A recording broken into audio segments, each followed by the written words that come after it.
Hey, welcome back to another Fetta Facts. This is Jerry Fetta, CEO of Philanthro Wealth, and I want to talk to you about accredited investing, alternative investing, and some of the things you should know rolling into 2025 if you're looking into this space, right? So stay tuned. I've got some good information. You're not going to want to miss this.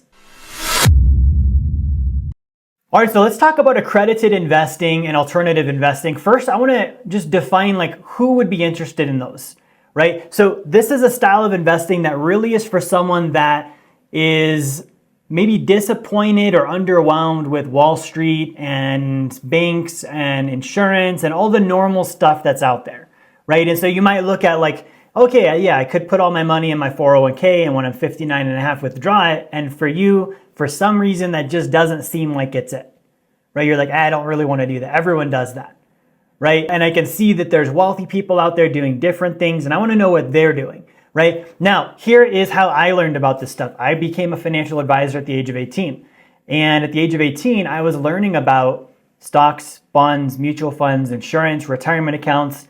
And for me, that was an entirely new world. That was not something that my family was doing. It's not something that I even knew anyone was doing. It was out of my universe entirely to even know somebody that knew what a mutual fund is. So when I explained it to a buddy of mine, I learned about it and I was like, yeah, there's this thing and it's like a basket of stocks and bonds and you can put your money in and you could own companies like Coca-Cola. And he's like, Jerry, you're explaining just a mutual fund, right? Everyone knows about that. And so that's where I started learning about finance and I quickly started learning more and more and more. I got good at it. And I started to see that there were differences, right? The wealthy people that I talked to, they weren't doing mutual funds.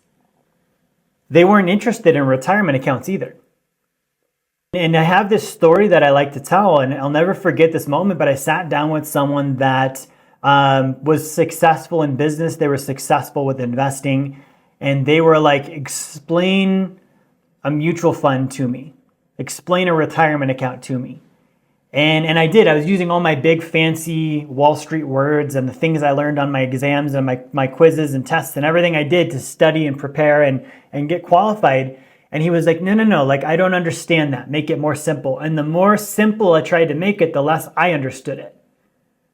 Right? And then he started talking to me about some of what he was doing, real estate, buying businesses, investing in hard assets. And that was for me the first moment where I realized there's something else out there.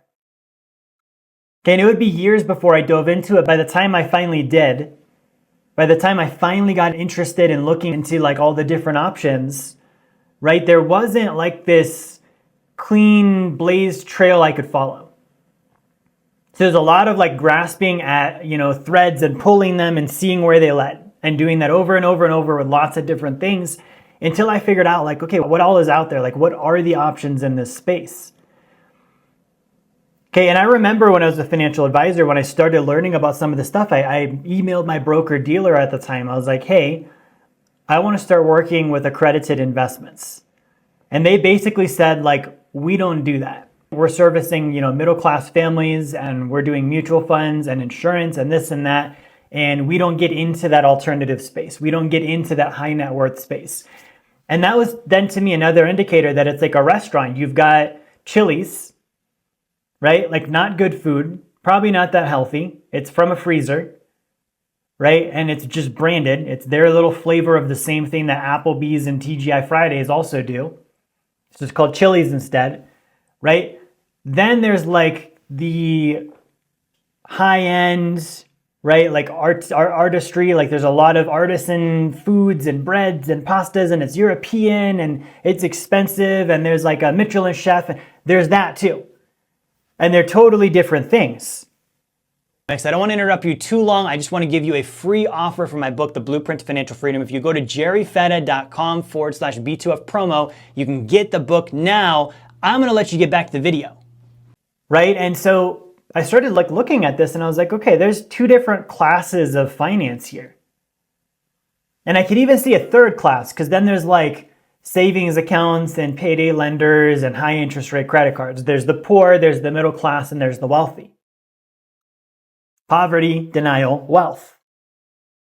right? And I wanted to know what the wealthy were doing. So that's where I want to preface all of this, and I want to define a couple of these terms. So what is an accredited investor? Okay, an accredited investor is, I'm going to put this on the whiteboard, is someone that has a net worth of $1 million or more, excluding the house. You can't count the house for you or against you in this equation, right? Or you can go on annual income. So annual income, married, is $300,000 per year for 2 years in a row. Single is $200,000 per year for 2 years in a row, right? Those are the two definitions of accredited, right? And there are some other ones out there, but for our intents and our purposes, we're going to stick with these two. That's what an accredited investor is. Now, what does that allow you to do? Right? So an accredited investor is a status that you have that allows the investor, the individual, to invest in private deals, investments and assets that wouldn't be open to the general public. Those are called Regulation D typically. Regulation D means that they did a filing with the regulators saying, hey, we're not publicly raising money like on Wall Street with, the stock market and this stuff. We're private.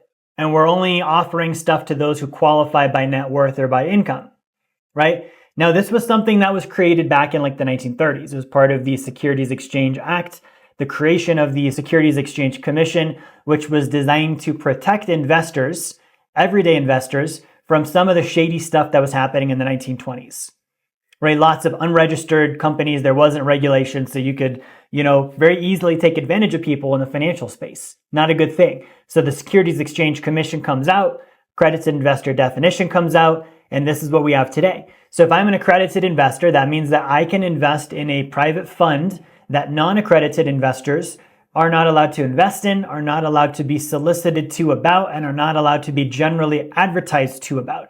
AKA, don't let them know about it. Behind closed doors, back of the room, like you got to know the right people and have the right net worth even to get in. Okay, now here's something that you can do as an accredited investor. You can invest in alternative assets.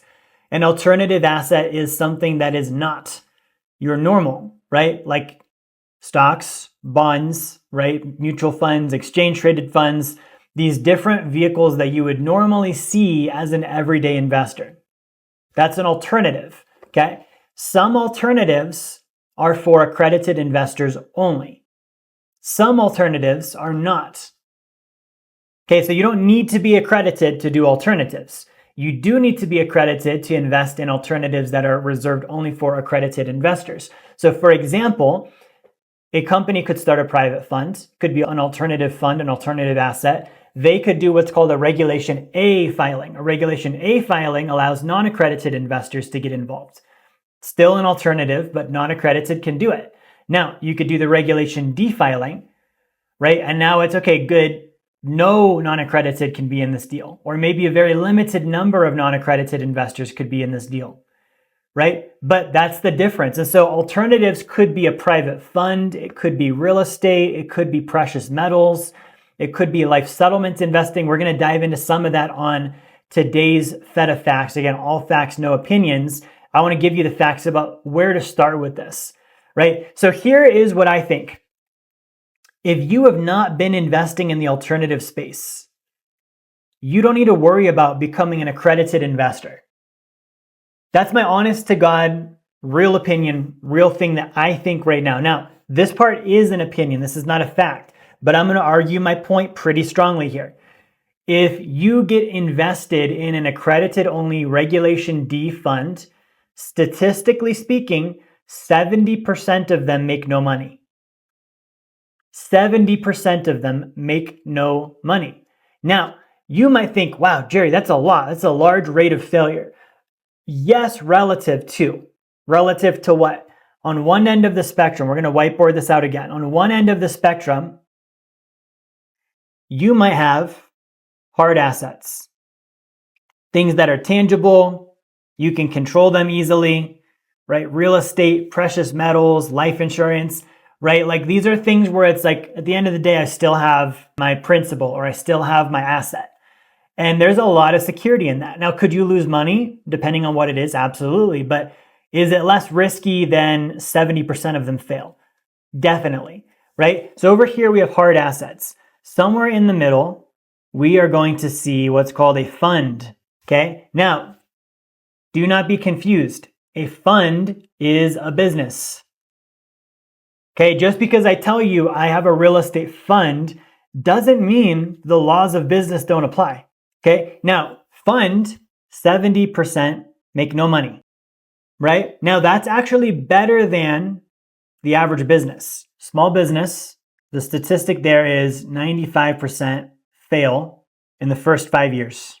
So on the far end of the spectrum, we have like small business investing, AKA startups, angel investing, all this kind of stuff. 95% probability of failure, statistically speaking, right? So probably the riskiest thing I can do with my money is get into the angel world, get into the startup world, get into the small business that's less than 5 years old world. Very high chance of failure. Okay. Now over here on the accredited fund, 70% chance of failure. Now a fund is still a business, but here's the difference. On a fund, I'm bringing in other people's money and then I am buying assets. And so to some degree, there's some insulation financially speaking because those assets might throw off income or value, and that income or value can offset the expense of running the operation, and it can keep me lasting longer or succeeding sooner, which on the 95% failure rate of small businesses, most small businesses don't have that, right? They're bootstrapping it. So they're not taking someone else's money and economically insulating themselves against failure. A fund can, right, to some degree, and we see that only 30% of the time does it actually work. And I think, when someone is talking about accredited, unfortunately, we've made that synonymous with like secrets of the wealthy. And then we're like, oh, they never lose money. No, they do. They lose money a lot. But the thing is that they're already wealthy.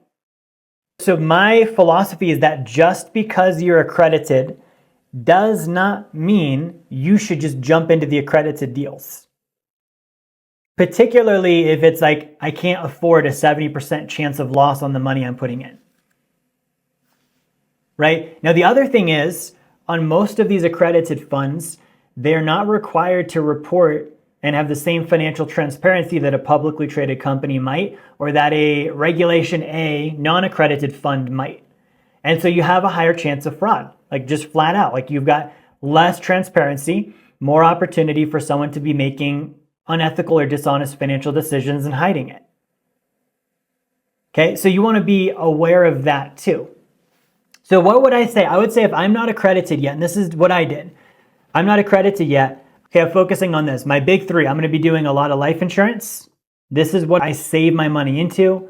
Then I'm going to get into things like precious metals. I'm going to get into things like real estate.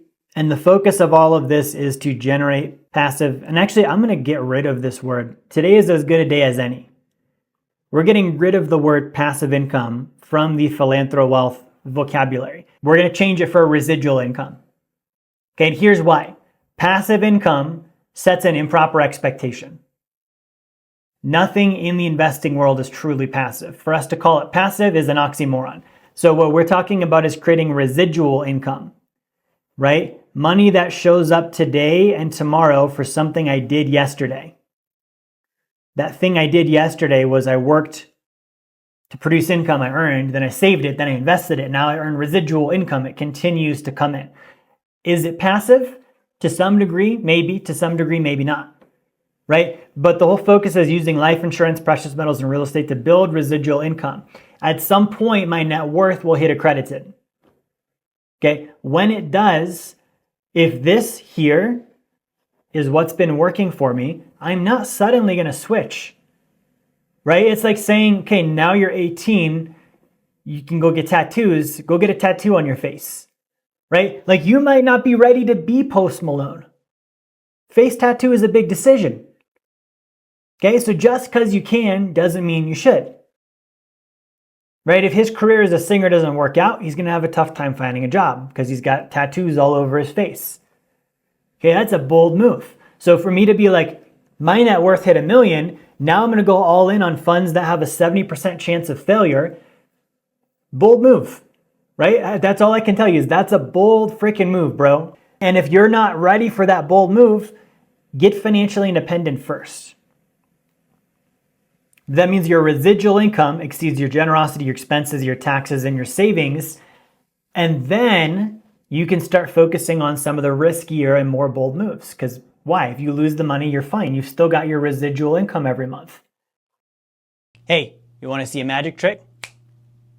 Get a copy of my book, Blueprint to Financial Freedom. I know it's in front of my chest and my face because I want you focusing on the book and not me for a moment before you go back to focusing on me and the content. Right? So if you're looking at becoming an accredited investor, there are ways to do that. That is something we help our clients accomplish, but it's not like this magic thing, right? Like a lot of times when our clients get there, it's like, now what do I do? And we're like, absolutely nothing. Keep doing what you've been doing because it got you from 250 to $1 million.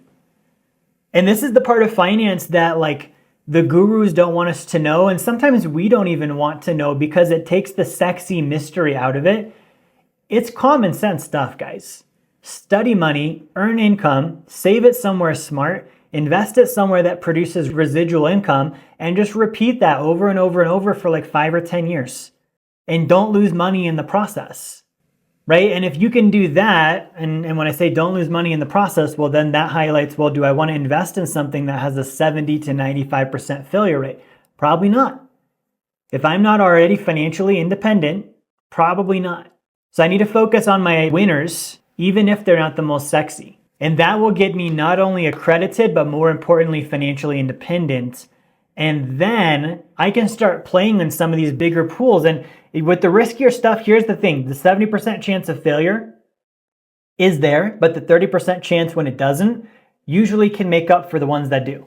And that's why the wealthy get into these. And a lot of times the wealthy get into these not because they're looking for a certain financial return, but because they believe in what's happening. They believe in the purpose of the company. They believe in the entrepreneur that's running it. They believe in the change that that company represents in the world. And so they're willing to bet money for that thing to succeed because they want to be vested in that outcome and they want to support that outcome or the person who's driving it. Okay, that's very different than the reason I would put money into life insurance or the reason I would buy precious metals or the reason why I would own real estate, right? Like those are not really like purpose driven where it's like, I love people paying rent.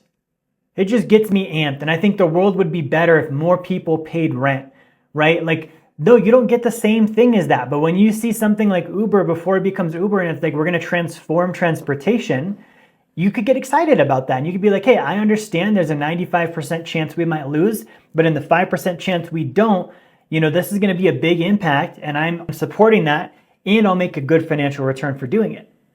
But it's a different mindset at that level when you start getting into venture capitalism, angel investing, private equity, like all these different spaces that exist beyond the accredited level, right? So let's just recap this. Before you're accredited, you're like a minnow. Don't even get in the ocean if you're a minnow. Stay in the pond. You can grow plenty big in the pond for what you're doing right now. Once you're allowed to go in the ocean, if you're still a small fish, stay in the pond for a little while longer, right? Like once you get in there, you're in there with hedge funds, you're in there with banks, you're in there with Wall Street, you're in there with venture capital money, you're in there with private equity money, angel investors, you're in there with people like the Chinese in the movie China Hustle creating, fake special purpose vehicles. Like there's a lot of things that happen in these bigger spaces that the average investor doesn't know about, isn't prepared for, wouldn't want to be involved with. And I think that that's a conversation that gets overlooked when we start talking about accredited and non-accredited and alternatives versus non-alternatives. And it's like, what is the outcome you're trying to create? Because you might be able to create the entire thing with the hard assets and never have to go into the risky stuff. There's no reason you need to. And in fact, I'm going to end on this note. There are some people I believe shouldn't even do the hard assets. Right? How much are you trying to be in control of your finances? How much knowledge do you want to have? And if you're like, I don't want to think about it, I don't want to look at it, I don't want to spend time on it, and I want someone else to do it for me, good. Go to the bank. Sit down with their financial advisor. Give him all your money and tell him to put it in CDs and annuities. Are you going to build lots of wealth? Probably not, but you won't have to think about it, worry about it, look at it, know about it, and it will be completely hands-off, and you'll just make money in the background like clockwork. And there's people who should do that because they're not interested in being financially literate. They're not interested in training. They're not interested in taking control of their finances. They want someone else to do it.